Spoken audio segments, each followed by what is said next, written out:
So what I want to discuss here today is just a beginner's strength training program that anybody could do either from the gym or at home with little to no equipment, and it'll get people started straight away. So let's say once you've done a bit of, let's say for example, you did a bit of foam rolling first, and then you've done some dynamic stretches where you've worked through a number of stretches at a little bit of a speed, so you're a little bit more warmed up. Let's say we've gone through all of that, and I've done previous videos on foam rolling and how to foam roll and how to do a dynamic stretch. You'll get into your strength work. So let's say if we take a leg exercise first, we do a reverse lunge. We just take that step back knee goes down towards the floor and push off. We can keep it on the same leg on every rep, or we can alternate on every rep. It's entirely up to you. I prefer to kind of swap over. Some people would prefer to get them all done on one side. But what you should be looking at for there is nice straight tracking of the knee. Back knee gives a little tap off the floor, push off the heel to come back up, and then drive through.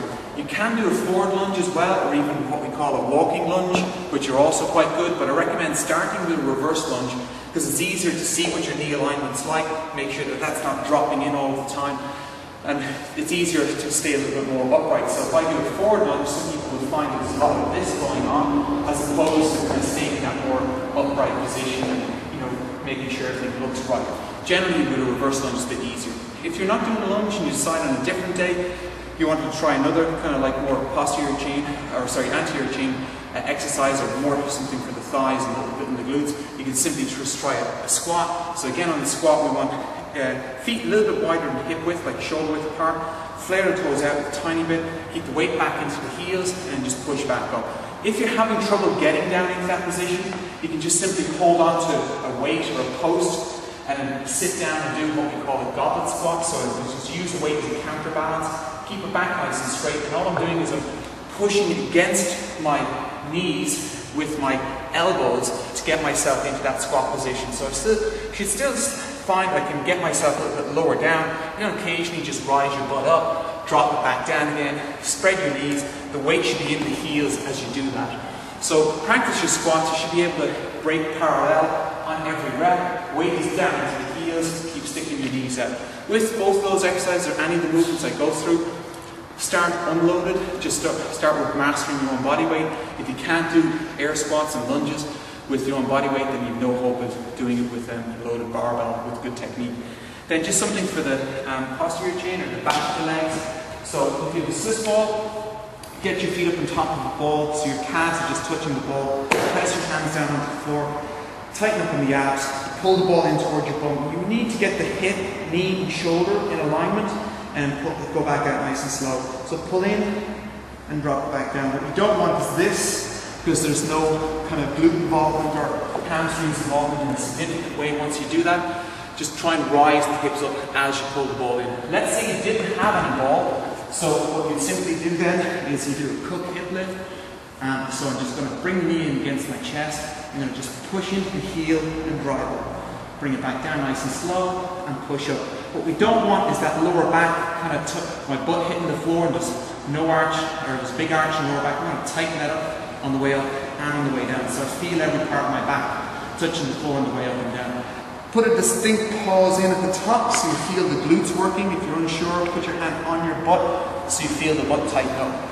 From there, you go into, let's say, a push-up, and then in a push-up position, whether you're a guy or a girl, just start in full push-up position, prop up, and then even just start off with just practice holding that for like 10 seconds.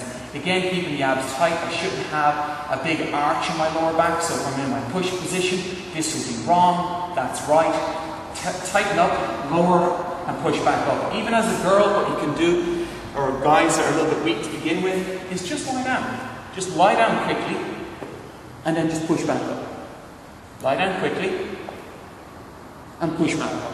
And even just by practicing that, you'll build your push-ups up.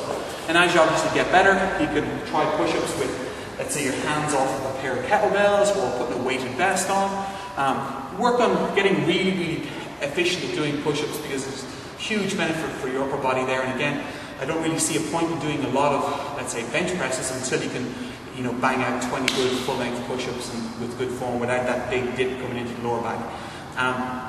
From there, you go into, let's say, something like a pulling movement. You want to balance your push-pull movements. Again, if we just use a kettlebell or a dumbbell, we get into a nice long split stance, toes pointing out, elbow on the knee, back straight, and pull to the side of our chest. Just make sure you're keeping the butt out, back straight, chest out, and just have a little bit of contact with the chest, with the hand as you pull it up to your chest. If you didn't have a kettlebell, or you couldn't afford one, normally you can pick bands up they're a little bit cheaper. I'm just using an Iron Woody band, or you can get them from Pullum Sports in the UK. Again, in a 45-degree angle here, I'm just going to pull the shoulders down and back. And again, if you look at the movement from a band pull to a one-arm row, it's the same thing. What we're trying to do is focus on getting the shoulders to pull down and back. You don't want to punch up or forward, which is what most people have difficulty with. Then to finish off, if we go into just a simple plank position, again, probably the most commonly incorrectly done exercise out there. Again, I just prop up into that position, and if again, too much arch in my lower back, I need to use my hips here to get me out of that anteriorly rotated position and just pull them under. So you'll notice my lumbar curve, my lower back, starts to flatten out a little bit more, which is, we don't want that in a standing position, but in a horizontal position, in order to hold that plank position, we need to have that. So work on your plank position and being able to not hold it there, which is incorrect, hold it there, tighten up, and we should be able to hold that for a good 60 seconds. If you can't hold that for 60 seconds, or let's say you get as far as 20 seconds, and you're shaking like crazy and the arch is starting to come into your back, then stop the set. Don't go on any further, but build up to doing it for 60 seconds.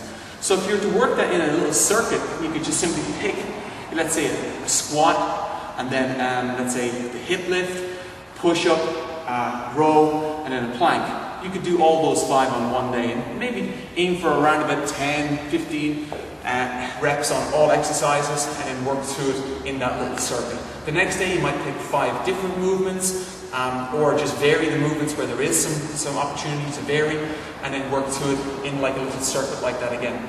Other ways I get people to train, let's say if they're doing it like in a little mini Metcon at home, is they might pick 2 or 3 movements again, let's say do 10 reps of each, and then in between each round, if they wanted to kind of crank the intensity up, they might decide to do a little bit of skipping in between each round. So let's say they do, 50 skips in between each round. And to start off with, when you're skipping, you might be incredibly inefficient by jumping up too high, but at the start, that's not such a bad thing. You won't be able to keep that up for very long, so you'll have to force yourself to become an awful lot more efficient. If that's easy, and let's say for example if I did, let's say I did 10 lunges, 10 push-ups, 20 seconds in plank position, and then I said, okay, I'm going to do 20 double unders between every round, and I'm going to go for 5 rounds, and I start to do some double unders, that's going to be a little bit more of an intense workout. So there's lots of ways of structuring it. The main thing to remember is stick with simple movements that are listed off there to begin with.